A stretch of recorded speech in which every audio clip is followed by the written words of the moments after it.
Hello students, welcome to online classes. बेटा आज 12 physics electrical capacitance में हम नेक्स्ट टॉपिक स्टडी करने वाले हैं, जो कि है रिलेटिव परमिटिविटी और डाइलेक्ट्रिक कांस्टेंट। ये डाइलेक्ट्रिक कांस्टेंट हमने पहले भी पढ़ा है इसी चैप्टर में। वहाँ हमने फोर्स की टर्म में पढ़ा था बेटा इसे, और आज हम इसे कैपेसिटेंस की टर्म में स्टडी करेंगे। इससे प्रीवियस वीडियो में बेटा हमने पैरेलल प्लेट कैपेसिटर स्टडी किया था, और पैरेलल प्लेट कैपेसिटर की कैपेसिटेंस के लिए जो हमने एक्सप्रेशन निकाला था वो था epsilon not a by D. Epsilon not a by डी ये कैपेसिटेंस का एक्सप्रेशन था बेटा। आज हम दो टॉपिक पढ़ेंगे बेटा, पहले तो डाइलेक्ट्रिक कांस्टेंट और फिर दूसरा ग्रुपिंग ऑफ कैपेसिटर स्टडी करेंगे। तो पहले डाइलेक्ट्रिक कांस्टेंट जो हमने फोर्स की टर्म में पढ़ा था वो देखो कि हमारे पास दो चार्ज बॉडी है बेटा। First charge of Q1, second charge Q2, और जो डिस्टेंस है बेटा वो R, और ये रखे हैं बेटा एयर में या वैक्यूम में।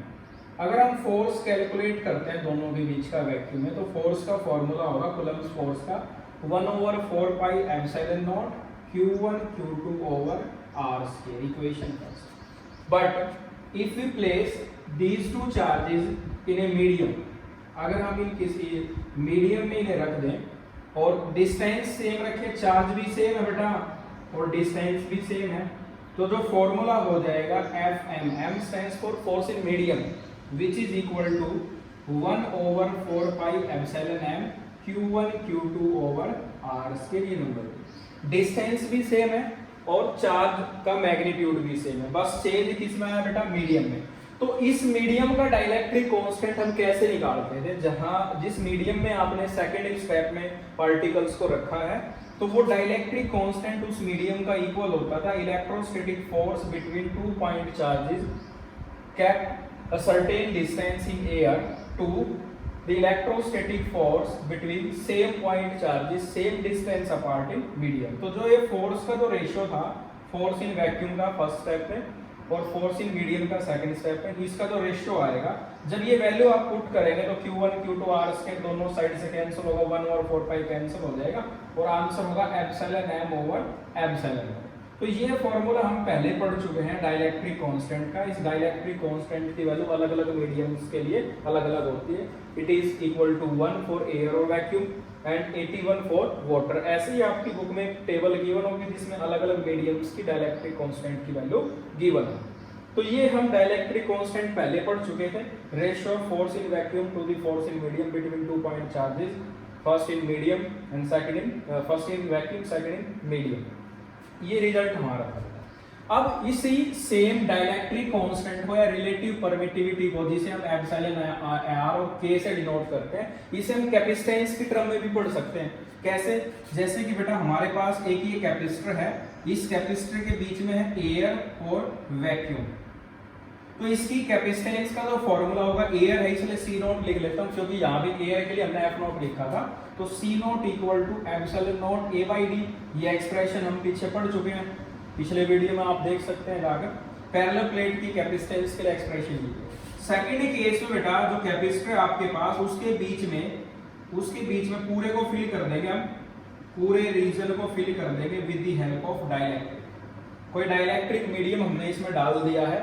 डाइलेक्ट्रिक मीडियम में भी पेपर, माइका, वैक्स एक्सेट्रा जो भी है, उसका डाइलेक्ट्रिक कांस्टेंट की है जो हमें कैलकुलेट करना है। अब जो कैपेसिटेंस का जो फॉर्मूला हो जाएगा वो फॉर्मूला होगा K epsilon naught A by डी। ये नंबर 2। और आप जैसे K फाइंड आउट करेंगे, K को कैलकुलेट करने के लिए आपको क्या करना पड़ेगा, K equal to CM divided by C0, क्योंकि ये जो वैल्यू होगी ये किसकी होगी बेटा, C0 की। तो C0 इधर आएगा तो क्या बच जाएगा आपके पास राइट साइड में K। तो dielectric constant K equal to capacitance of a capacitor with medium in between the plates to the capacitance of a capacitor with air और वैक्यूम।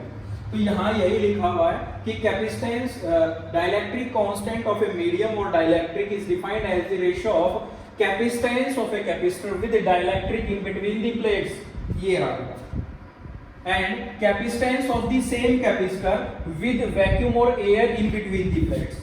तो ये जो रेशियो होगा आप देख भी सकते हैं, ये कैपेसिटेंस का एक्सप्रेशन है। जैसे फर्स्ट और सेकंड इक्वेशन हम यूज करेंगे, we obtain K and K is equal to Cm/C0, ये वैल्यू आ जाएगी। So capacitance in medium is equal to K times of capacity in vacuum. It means अगर आप इन दोनों प्लेट के बीच में कोई डाइलेक्ट्रिक डालते हैं तो डाइलेक्ट्रिक कांस्टेंट के टाइम्स में कैपेसिटी इंक्रीज होगी। इट मींस अगर हमने एक ऐसा डाइलेक्ट्रिक डाला जिसका dielectric constant K equal to 2 है, तो हमारी कैपेसिटी जो पहले थी एयर और वैक्यूम अगर बिटवीन दी प्लेट्स है तो उसके कंपैरिजन में डबल हो जाएगी।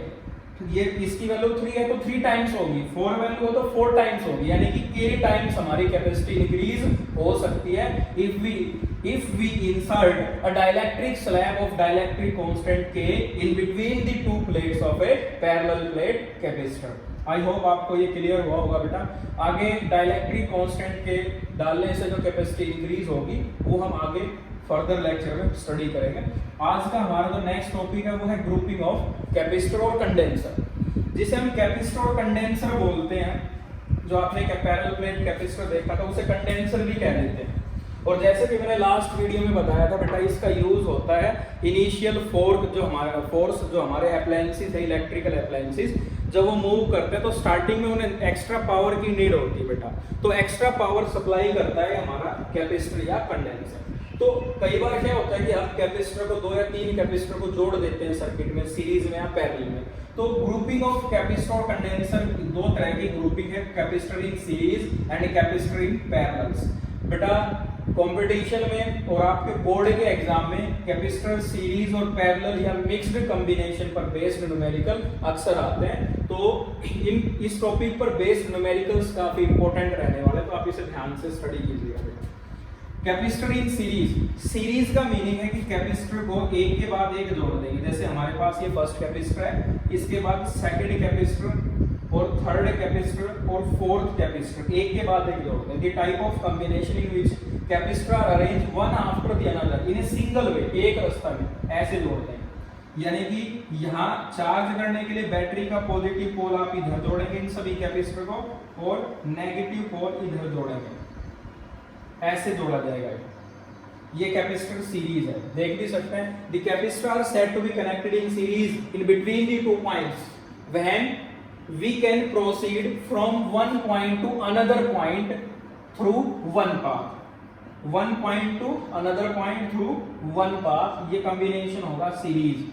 and in case of parallel the capacitors have to be connected in parallel between any 2 points if we proceed from one point to another point along different path। यानी कि parallel में कैसे जोड़ेंगे बेटा, parallel में capacitor ऐसे जोड़े जाते हैं जैसे ये कैपेसिटर जिसकी कैपेसिटी C1 है, दूसरा कैपेसिटर जिसकी कैपेसिटी C2 है, और ये थर्ड C3 है। इन तीनों की जो पॉजिटिव साइड है वो इकट्ठी जोड़ दी जाएगी, यानी कि तीनों की एक साइड इकट्ठी करके उसे बैटरी के पॉजिटिव से जोड़ देंगे और जो दूसरी साइड है उसको नेगेटिव से अटैच कर देंगे। इस तरह का अगर कॉम्बिनेशन है तो वो पैरेलल होता है। एक इसमें क्या होंगे बेटा, एक के बाद एक जुड़ेंगे, इसमें सभी का पॉजिटिव एक साथ और सभी का नेगेटिव एक साथ जुड़ा हुआ। तो आपको याद क्या रखना है, in series charge across each capacitor equal to constant.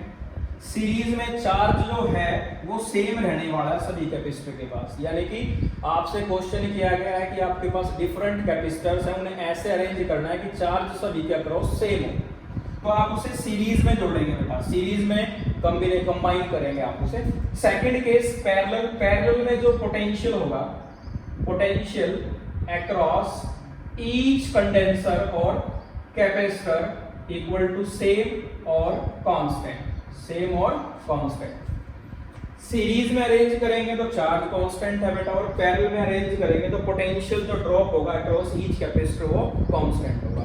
हमारे जो घरों में इलेक्ट्रिकल जो वायर्स की जो फिटिंग की जाती है बेटा, अप्लायंसेस को जोड़ा जाता है, वो पैरेलल में जोड़ा जाता है, क्योंकि सभी अप्लायंसेस को वोल्टेज जो मिलनी चाहिए वो 220 वोल्ट मिलती है, 220 वोल्ट, इसलिए पैरेलल में फिटिंग्स की जाती है इलेक्ट्रिकल अप्लायंसेस की।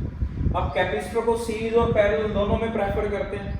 अब क्वेश्चन क्या है बेटा, यहाँ से आपसे क्या पूछा जाएगा कि ये कैपेसिटर है C1, C2, C3, C4, इनकी सबकी अलग अलग वैल्यू है। जब इनको इकट्ठा जोड़ दिया जाएगा तो ये जो अरेंजमेंट बनेगी, ये इकट्ठा इसकी कितनी कैपेसिटी होगी, यानी कि क्या कैपेसिटी इनके सम के इक्वल होगी, क्या कैपेसिटी इनके प्रोडक्ट के इक्वल होगी, क्या ओवरऑल कैपेसिटी इंक्रीज होगी या डिक्रीज होगी। यानी कि हमें कैलकुलेट करना है equivalent capacity of the capacitor when two or more capacitor are joined in series as well as in parallel. तो हमें इक्विवेलेंट कैपेसिटी के लिए एक्सप्रेशन करना है। पहले हम एक्सप्रेशन करेंगे सीरीज के लिए, फिर हम एक्सप्रेशन करेंगे पैरेलल के लिए। आपको पता लग गया होगा बेटा कि सीरीज में we can proceed from one point to another point through one path. In parallel we can proceed from one point to another point through different path. बस ये डिफरेंस है बेटा। सीरीज में the capacitor are arranged one after the another. In parallel all the positive side of capacitor are arranged with positive pole of the battery and other side with negative pole of the battery. तो हम अभी start करेंगे बेटा electrical grouping of capacitors in series, equivalent capacitance in series. To derive this relation we consider three capacitors of capacitance. First capacitor of capacitance C1, second capacitor of capacitance C2 and third capacitor of capacitance C3. पहले हम इन्हें series में add करेंगे बेटा, series case, ठीक है। Let the capacitor arranged in series with the help of connecting wires through a battery of potential V volt, तो बेटा जो कैपेसिटर है ये फर्स्ट कैपेसिटर जिसकी कैपेसिटी C1 है, another capacitor of capacity C2, third capacitor of capacitance C3। Charge जो है वो फर्स्ट कैपेसिटर, ये जो साइड हो जाएगी बेटा ये पॉजिटिव होगी और ये साइड नेगेटिव होगी। इस कैपेसिटर के पास जो चार्ज आएगा that is Q। In series हमने पहले लिखा है चार्ज क्या होगा, सेम होगा। सभी कैपेसिटर के पास जो चार्ज है वो सेम रहने वाला है, पॉजिटिव और नेगेटिव इलेक्ट्रॉन्स फ्लो करेंगे बेटा, ठीक है। उसकी वजह से चार्ज इंड्यूस होगा, यहाँ से जो इलेक्ट्रॉन मूव कर सकते हैं वो इधर आ जाएगा, पॉजिटिव चार्ज हो जाएगा और यहाँ इलेक्ट्रॉन कर जाएंगे, उस वजह से नेगेटिव चार्ज क्रिएट होगा। पोटेंशियल डिफरेंट होगा। मैं कंसीडर कर रहा हूँ कि जो फर्स्ट कैपेसिटर उसके अक्रॉस जो पोटेंशियल है वो V1 है, सेकंड कैपेसिटर के अक्रॉस V2 और थर्ड कैपेसिटर के अक्रॉस V3। अब ये जो अरेंजमेंट है ये तीनों कैपेसिटर अब इकट्ठा एक कैपेसिटर कंडेंसर बन गए, यानी कि इनकी इक्विवेलेंट कैपेसिटी मैं लिख लेता हूँ CS। Let CS be the capacitance of the combination with same volt of potential V। ये जो कैपेसिटर है CS जिसकी कैपेसिटेंस वो इन तीनों के इक्विवेलेंट है, यानी कि ये जितना इकट्ठा एनर्जी स्टोर करेंगे ये इक्वल है इन तीनों के। तो बेटा हम यहाँ जो हमारा मेन फॉर्मूला है we know Q equal to CV। So C1 equal to क्या होगा बेटा, C1 इक्वल टू या C equal to Q over V के इक्वल। देखो बेटा according to law of conservation of energy, according to law of conservation of energy, if the capacitor CS is equivalent to C1, C2, C3 in series, so V equal to V1 plus V2 plus V3। Net potential जो हमारा V है वो V1 plus V2 plus V3 के equal.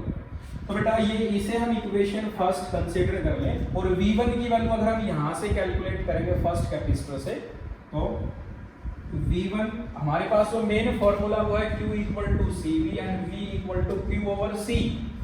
तो V1 equal to बेटा Q over C1, similarly V2 equal to Q over C2 and V3 equal to Q over C3। Similarly in this case V equal to Q over CS।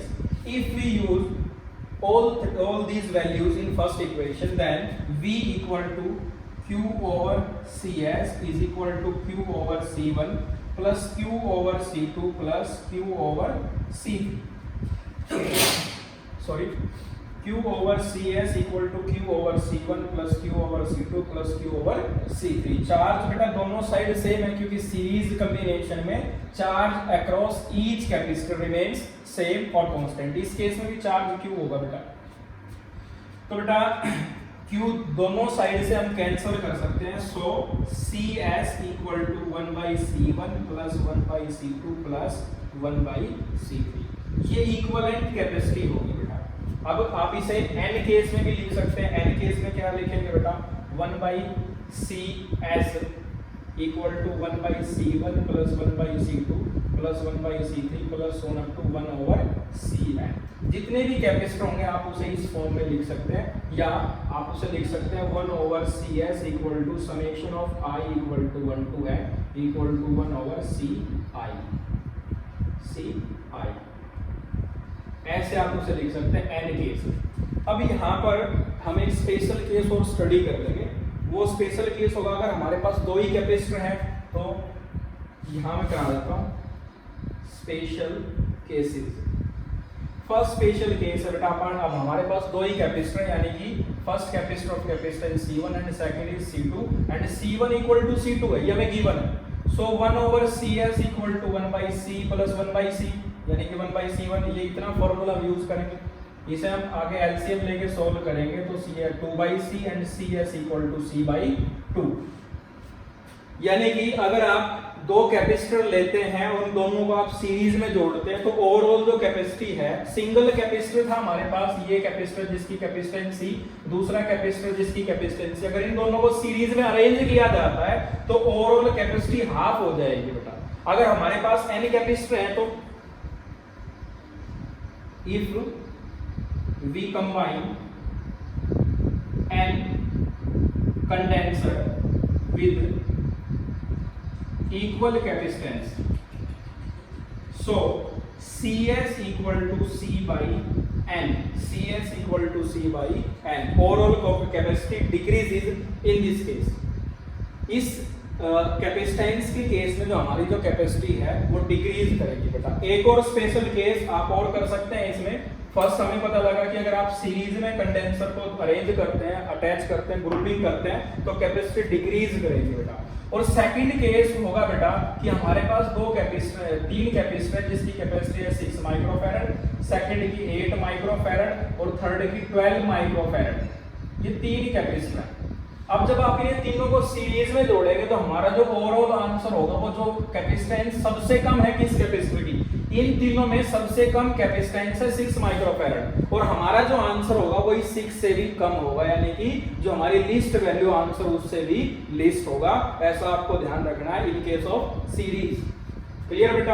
आप ये formula याद रखेंगे 1/Cs equal to 1/C1 plus 1/C2 plus 1/C3। 10th में आपने पढ़ाया कि resistance arrange करते हैं सीरीज में तो आंसर था R1 plus R2 plus R3, लेकिन कैपेसिटर को जब सीरीज में अरेंज करते हैं तो आंसर है 1/C1 plus 1/C2 plus 1/C3। ऐसा रेजिस्टेंस में पैरेलल में था, लेकिन कैपेसिटर नहीं है सीरीज में, तो आप लर्न कर सकते हैं, इसे ध्यान रख सकते हैं कि रेजिस्टेंस का जो सीरीज का फॉर्मूला है वो यहाँ पर पैरेलल का है, और जो पैरेलल का फॉर्मूला होगा वो यहाँ पर सीरीज का होगा। तो ये था बेटा सीरीज कॉम्बिनेशन। अब हम नेक्स्ट स्टार्ट करेंगे इसी में parallel combination of capacitor. Parallel combination को अंडरस्टैंड करने के लिए हमारे पास यही तीन कैपेसिटर होंगे और हम इन्हीं तीनों कैपेसिटर को अब की बार पैरेलल में अरेंज करेंगे with A voltage source V volt. तो स्टार्ट करते हैं बेटा सीरीज के बाद पैरेलल। ऐसे ही एनी कैपेसिटर के लिए हम एक्सप्रेशन ड्राइव करेंगे जैसे हम यहाँ के, और एक दो स्पेशल केस भी हम स्टडी करेंगे। In case of parallel combination the capacitor are arranged in different way, जैसे कि आपको डेफिनेशन में बताया गया था बेटा। हमारे पास ये तीन कैपेसिटर हैं। First capacitor of capacitance C1, second capacitor of capacity C2 and third capacitor of capacitance C3। ये तीनों ही कैपेसिटर फिक्स्ड कैपेसिटी के हैं जिसकी कैपेसिटेंस चेंज नहीं होगी बेटा। अब इन तीनों को हमें सीरीज नहीं बेटा पैरेलल में अरेंज करना है, तो पैरेलल में अरेंज करने के लिए हम इन तीनों कैपेसिटर की जो इकट्ठी यानी कि पॉजिटिव साइड है उसको बैटरी के हम पॉजिटिव से अटैच कर देंगे, और दूसरी जो साइड होगी उसको नेगेटिव से अटैच कर देंगे। डिफरेंट वे में हमने अटैच कर दिया बेटा। तो ये आप देख लें, ये पॉजिटिव साइड है, ये सेकंड कैपेसिटर की पॉजिटिव होगी और ये थर्ड कैपेसिटर की पॉजिटिव है। नेगेटिव नेगेटिव नेगेटिव आपको यहाँ दिखाई भी दे रहा होगा बेटा। तीन ही कैपेसिटर है तो पैरेलल में तीनों का पॉजिटिव साइड एक तरफ है और तीनों का नेगेटिव साइड एक तरफ है। सीरीज में ऐसा नहीं था बेटा, सीरीज में रिवर्स था बेटा। तो आप पैरेलल में ध्यान रख सकते हैं, अगर आपको पॉजिटिव एक तरफ है और नेगेटिव एक तरफ है तो वो पैरेलल कॉम्बिनेशन होगा। अब इसी कॉम्बिनेशन में ये जो पैरेलल कॉम्बिनेशन है इसमें हमारे पास एक कैपेसिटर है जिसकी कैपेसिटी है Cp।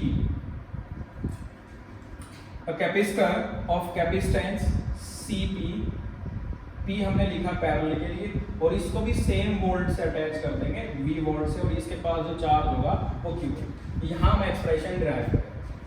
तो बेटा ये बैटरी हमारे पास ये पॉजिटिव टर्मिनल है, ये नेगेटिव है, तो ये साइड पॉजिटिव होगी और ये साइड नेगेटिव होगी। As we know in case of parallel combination potential drop across each capacitor remain same.